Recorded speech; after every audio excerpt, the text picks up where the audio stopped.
Iya, halo, assalamualaikum warahmatullahi wabarakatuh. Kali ini saya akan ngebahas tentang persyaratan dan berapa yang harus kalian keluarkan ketika ingin belajar di Shopee. Nah, pertanyaannya, kenapa topik ini kita bahas? Karena banyak banget orang yang chat itu selalu bertanya, berapa yang harus saya siapkan? Terus saya harus apa persyaratannya ketika saya pengen belajar di Shopee?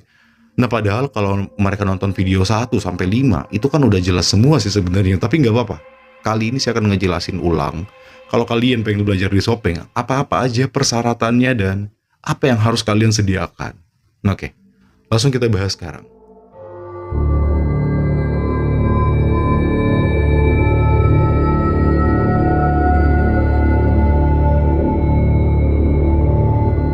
Nah, yang pertama, langsung aja kita nggak usah bertele-tele. Apa persyaratan yang harus saya penuhi ketika saya pengen belajar di Shopee? Nah, yang satu itu kalian harus punya usaha. Itu wajib. Meskipun prinsip dasarnya usaha itu sudah ada atau belum, ya nggak ada masalah. Nah, kalau kalian udah punya usaha, ya lebih bagus lagi. Terus ada yang tanya lagi nih, kalau usahanya kecil gimana? Ya semua yang belajar kan usahanya dulu kecil semua. Nggak ada usaha yang besar. Memang mungkin ada beberapa orang yang belajar yang itu usahanya sudah cukup berkembang. Tapi rata-rata kan kebanyakan usahanya masih kecil semua. Ya, bahkan dulu ada yang penjual jagung bakar kan, yang dari Sulawesi Selatan. Itu juga kan usahanya kecil. Jagung bakar tapi bisa berhasil. Nah, jadi wajib punya usaha. Terus kalau belum punya usaha nggak, gimana? Ya, nggak apa-apa. Tapi setelah belajar, kalian eh, wajib buka usaha seperti itu. Nah, terus ada yang bilang lagi nih, itu Shopee itu pelaris ya. Beda pelaris, beda pantar. Ya kalau pelaris kan di setiap daerah pasti ada lah yang namanya pelaris atau orang pintar yang pelaris. Tapi kan kalau pelaris itu ya orang bayarnya cuma 100.000, 200.000, ya nggak mungkin jutaan. Jadi pantar sama yang disopeng sama pelaris itu bukan, beda. Ada lagi yang bilang, ada lagi yang tanya nih, apakah dia sama dengan pesugihan? Beda. Pesugihan itu pasti identik dengan kemusyrikan. Sedangkan yang disopeng itu nggak ada yang berhubungan dengan kemusyrikan. Ya meskipun tanda kutip ya, meskipun ada beberapa tempat yang menurut saya pribadi itu masih tergolong pesugihan. Ya karena mungkin ada yang menyembah sungai dan pohon atau di gunung kan kayak gitu. Jadi itu menurut saya itu betul-benar pesugihan. Nah seperti itu. Oke, tadi udah yang satu, yang masalah harus wajib punya usaha. Terus kedua apa lagi ya persyaratannya? Ya kalian kalau udah pernah sih saya bahas juga, tapi nggak apa-apa. Kalau kalian sudah berkeluarga, memang sebaiknya paling bagus kalian belajarnya itu suami istri berdua. Karena dengan belajarnya suami istri itu lebih bagus. Kemungkinan besarnya berhasil itu persentasenya lebih besar dan lebih cepat. Cuman masalahnya kita kan yang mau belajar kan nggak punya duit banyak. Ya kalau belajar berdua, kalau bayarnya satu orang aja nggak ada masalah. Tapi kalau belajar berdua terus bayarnya berdua orang juga, ya kan, ya lumayan, duitnya lumayan. Jadi gimana nih? Katanya bagusnya berdua, tapi duit kita pas-pasan. Ya nggak apa-apa, kalian belajarnya satu orang aja. Nggak usah maksain berdua. Saya cuma bilang, bagusnya itu berdua. Tapi kan nggak harus dipaksakan harus berdua. Kalau mampu, ya lebih bagus lagi. Tapi kalau nggak bisa, hanya bisa satu orang aja, ya nggak apa-apa. Yang penting ada usaha, kayak gitu. Oke. Terus yang masalah yang lainnya udah sih yang muslim dan lain-lain kayak gitu. Udah juga sih saya bahas. Yang wajib muslim kan. Nah, terus masalah mahar. Mahar sebenarnya udah beberapa kali sih kita singgung. Mahar yang harus kalian keluarkan untuk orang itu, untuk yang ngajar, itu 15 juta. Jadi oke, sekarang saya ulang. Mahar yang harus kalian keluarkan itu 15 juta untuk yang paling cepat. Kayak gitu. Nah, terus masalahnya.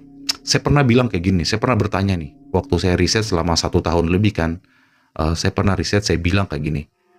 eh, Orang yang disopeng kan, yang ngajarin itu kan pintar nih dan kaya pastinya. Nah, kenapa mereka harus ngasih mahar? Nah, kalau memang orangnya udah banyak duit, ya kenapa nggak ngajarin gratis aja gitu? Kenapa harus pakai mahar? Saking sampai mahar pun saya cari tahu alasannya apa. Jadi penjelasannya kayak gini. Ketika maharnya dikasih angka 1 juta rupiah, maharnya cuma 1 juta ya. Ketika maharnya terus cuma 1 juta rupiah, semua orang akan belajar, akan datang untuk belajar dengan alasan atau harapannya gini, nggak, ayo deh kita pergi belajar di Sopeng, ya kali aja kita berhasil. Nah, yang dibayar juga kok cuma 1 juta, kayak gitu. Nah, kalau berhasil alhamdulillah, kalau nggak berhasil juga nggak apa-apa, kan cuma 1 juta aja. Jadi kurang keyakinan karena kita ngeluarin duit cuma sedikit, jadi keyakinannya itu kurang. Nah, terus maharnya naik tinggi nih, 35 juta lagi nih. Nah, kan ada yang pernah, ada beberapa tempat yang minta 35 juta juga kan. Jadi ya itu saya jawab, saya tanya juga ke orang yang ngajar kan.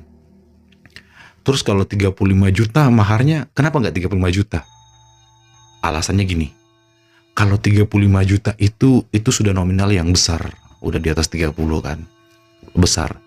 Orang akan berpikir gini, kalau saya punya duit 30 juta, ngapain saya pergi belajar ke Sopeng? Mending saya pergi bayar utang. Selesai, menyelesaikan masalah gitu kan. Jadi, dan kalau 35 juta saya mintanya untuk kebutuhan yang saya mau pakai, contoh ini contoh ya, misalkan potong sapi dan lain-lain, akan masih banyak lebih daripada itu lebihnya. Jadi ketika lebihnya banyak, ya kelihatan bahwa yang ngajar ini berbisnis. Nah, sedangkan kalau orang yang dekat rumah saya ya di Makassar, dulu pinter ngerukiah, tapi saya tanya, Pak Ustaz, kenapa nggak bisa ngerukiah lagi? Bahasanya, jawabannya, karena saya sekarang jualan beras, saya berdagang. Jadi ketika dia berbisnis, katanya ilmunya udah nggak bisa kayak gitu. Jadi kenapa nggak 35 juta? Ya karena terlalu tinggi dan nggak masuk akal, dan selisihnya lebihnya banyak, terlalu banyak kayak gitu. Nah, terus intinya kenapa 15 juta? Jawabannya kayak gini nih. 15 juta itu bukan uang yang sedikit dan bukan uang yang sangat banyak. Memang itu uang yang banyak, tapi bukan kategori yang sangat tinggi. Kalian benar-benar akan berusaha ngumpulin duit itu. Setelah dikumpulin, itu yang sedikit, pasti ketika kalian pengen ngumpulin duit itu, kalian butuh tekad atau niat yang benar-benar sudah terkumpul. Yang wajar itu ada dengan 1 juta tadi. Kalau kalian dimintain 1 juta kan ya coba kali aja berhasil kayak gitu kan. Tapi kalau 15 juta, itu bukan duit yang sedikit, bukan juga yang sangat banyak, meskipun banyak, tapi untuk ngumpulinnya itu nggak gampang. Dan ketika saya pengen ngumpulin itu, pasti bener-bener saya udah yakin banget nih mau belajar dan saya yakin akan berhasil. Seperti itu, sampai sedetail itu saya cari tahu. Dan ingat loh, saya riset untuk masalah Pak Sopeng itu kurang lebih 1 tahun lebih. Dan kalian ya sebenarnya sangat dimanjakan sih, sebenarnya sangat patut bersyukur gitu ngedapetin informasi yang saya sudah cari tahu 1 tahun lebih, dan itu risetnya panjang banget sampai mahar pun sampai harus dicari tahu. Nah, jadi untuk mahar dan persyaratan saya rasa semua udah detail, udah saya jelaskan. Jadi buat teman-teman kalau ada yang chat atau telepon lagi, ya jangan tanya apa persyaratan lagi lah, kan udah dibahas gitu kan, seperti itu. Oke, itu aja yang saya pengen sampaikan tentang persyaratan dan mahar kalau kalian pengen belajar ke Sopeng.